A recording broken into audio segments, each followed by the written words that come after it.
بازوكا عامل كولا بالحجم ده وب 30 جنيه ليه؟ ده بأقل من تمنها تقدر تشتري لتر كامل من بيك كولا. عاملين كمان الحجم اللتر بتاعها ب 50 جنيه. النهارده هنتكلم عن بازوكا الاكل والمشروبات اخبارها ايه.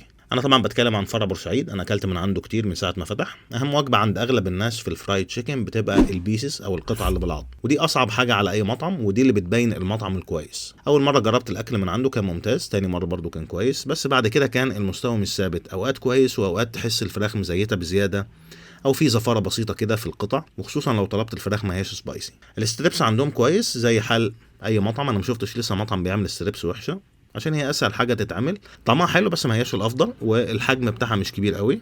البطاطس عندهم طول ما هي سخنه كويسه، صوص الشيدر بتاعهم حلو، والكول سلو ظريفه. اما اكتر وجبه عجبتني عندهم وبقالي فتره بطلبها هي المسحب السبايسي طبعا، وفي منها وجبه كان اسمها توفير مسحب، كانت موجوده على التطبيق بتاعهم، ثمنها 130 جنيه بس، عباره عن 6 قطع مسحب مع رز وصوص وكول سلو. الوجبه دي كانت خطيره جدا، بس اعتقد ما عادتش موجوده على التطبيق. في طبعا وجبات المسحب العاديه اللي هي 7 قطع او الاكتر من كده. كمان جربت من عندهم عرض 2 ساندوتش راب، واحد فراخ سبايسي والتاني ساندوتش راب برجر.